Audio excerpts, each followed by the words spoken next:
Hello and good morning dear student. आप लोगों को जो एसएससी का चैप्टर 4 है वो मैं एक्सप्लेन कर रहा था। उसमें आगे देख लेते हैं ट्राइबल रिवॉल्ट्स, यानी जो जनजातियां उनका जो रिवॉल्ट हुआ, विद्रोह हुआ, उसके बारे में। The degradation of economic, social and cultural aspect of tribal life made the tribal rise in revolt. जो उनका पतन हो रहा था, किस रूप से? इकोनॉमिक रूप से, सोशल रूप से, कल्चरल रूप से, ठीक है ना।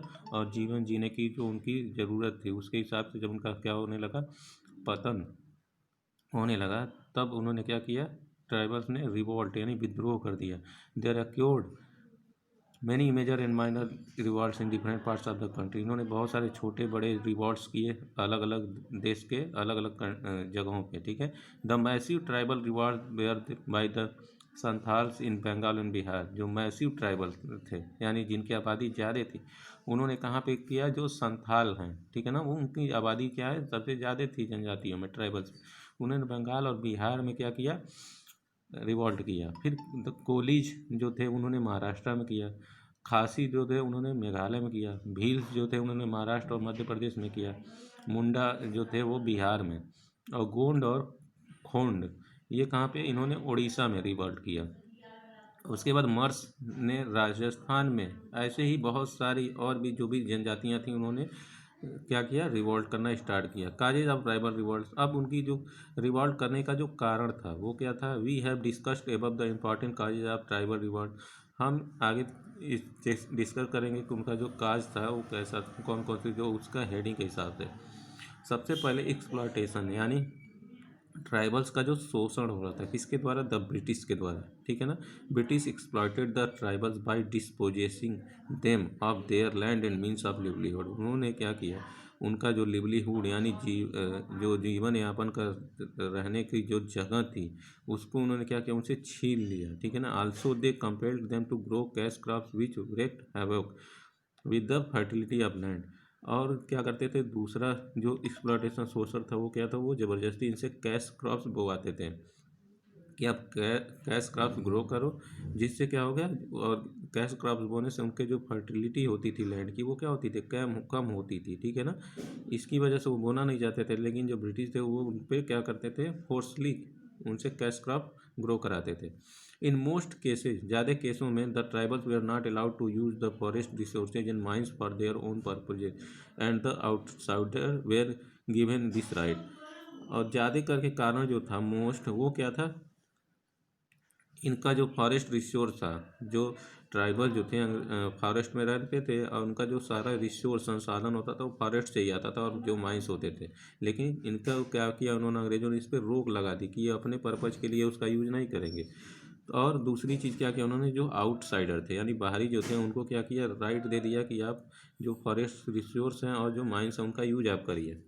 ये भी एक वजह थी। फिर interference into tribal customs and tradition. अब अंग्रेज़ों ने क्या किया? इनका जो ट्राइबल्स का जो कस्टम्स था और ट्रेडिशन था, उसमें भी इन्होंने इंटरफेयर करना स्टार्ट कर दिया। The tribals were always guarded their peculiar custom and tradition from any outside interference. जो ट्राइबल्स थे वो हमेशा से ये चाहते थे कि उनका जो ट्रेडिशन है और जो उनका कस्टम है उसमें कोई दूसरा कोई इंटरफियर ना करे। The interference of the outsider people offend them. और इसके जब आउटसाइड के लोगों ने जब इसमें इंटरफियर करना स्टार्ट किया, तो उन्हें इसके खिलाफ उन्होंने विद्रोह करना स्टार्ट कर दिया। फिर तीसरा जो था, वर्क बाय क्रिश्चियन मिशनरीज। इनको जो क्रिश्चियन मिशनरीज थी, ठीक है ना, उसमें इनसे काम कराया जाता। The Christian missionaries work to convert the tribals to Christianity on the promise of land. अब क्या करते थे? जो अंग्रेज थे उनको क्या करते थे? इनका धर्म चेंज करवाते थे, इनको क्रिश्चियन बनाने का काम करते थे, और इनसे प्रॉमिस करते थे कि आप अगर क्रिश्चियन धर्म अपना लेंगे तो आपका जो लैंड, ज़मीन है, जो मनी है, वो आपको क्या होगा? और जो आपका रहने की जगह है वो सब आपको वापस दे दिया जाएगा एट दिस टाइम। और इस समय the tribals were made to disrespect their clan gods which offend their sentiments. Also the missionaries seldom kept their promise। और जब क्या होता था? जब कोई भी अगर ट्राइबल्स उनकी ईसाई धर्म अपना लेता था, तो उनका जो प्रॉमिस था उसको क्या करते थे? वो तोड़ देते थे मिशनरी, ठीक है ना। और उसके बाद repression of tribals, where the tribals try to raise their voice, they were violently repressed. और जब भी ट्राइबल्स अपनी आवाज़ उठाते थे, ठीक है ना, तो उनको क्या करता था, वायलेंटली यानी हिंसा के द्वारा उनको दबा दिया जाता था। They were arrested and punished in full public view, even on tribal matters only I still fear in other tribal. वो क्या करते थे, लोगों के सामने ही, जितने भी ट्राइबल थे गाँव के सामने ही जिस व्यक्ति ने उनके खिलाफ आवाज़ उठाई थी उसको क्या करते थे, उसको मार देते थे, ताकि दूसरे जो ट्राइबल्स हों वो क्या हो, उनसे फिर डरने लगें, ठीक है ना। ये सारी वजहें थी उनको क्या करने के लिए, रिवॉल्ट करने के लिए। उसके बाद government archives as source of history of tribal revolt. जो गवर्नमेंट के पास जो सोर्स है, ठीक है ना, हिस्ट्री में, वो ट्राइबल रिवॉल्ट्स के बारे में उसमें देख लेते हैं कौन कौन सा उनके पास सोर्सेज है। The government archives has preserve many records which show the dates, causes and people concern with tribal revolts in different parts of the country. जो गवर्नमेंट है उसके पास जो कुछ रिकॉर्ड्स पड़े हुए हैं जिसमें डेट्स और काज के हिसाब से ये उसमें शो किया गया है कि कौन सी जगह पे क्या कौन सा रिवॉल्ट हुआ था भारत में, हर जगह, ठीक है। These records can be reconstructed to construct history of the tribal record. ये जो रिकॉर्ड्स है ये रिकन्स्ट्रक्टेड, जो उनकी हिस्ट्री है उसके बारे में बताती है। Of course as these record had been created by the British government. और जितने भी रिकॉर्ड हैं पुराने वो किसने बनाए थे, ब्रिटिश गवर्नमेंट ने बनाए थे। These are somewhat prejudice against the tribals, still a great many facts can be made out from them. और जितने भी ये जो भी उनको प्रीजुडिस यानी उनको जो सम्मान चाहिए था, न्याय चाहिए था, वो उनको नहीं मिल पाता था ट्राइबल्स के खिलाफ, ठीक है। उसके बाद characteristic of tribal rewards. In most cases, the tribals were and still are simple primitive people living in far-flung areas। जितने भी ट्राइबल थे वो क्या होते थे, एक तो प्रिमिटिव पीपुल होते थे यानी शांत स्वभाव के होते थे, और वो लिविंग दूर रहते थे पहाड़ फॉरेस्ट एरिया में। देयर रिसोर्सेज वेयर लिमिटेड, इनका जो संसाधन था वो क्या था, बहुत ही लिमिटेड था। So their revolts were categorised by a large number of people but inadequate weapons.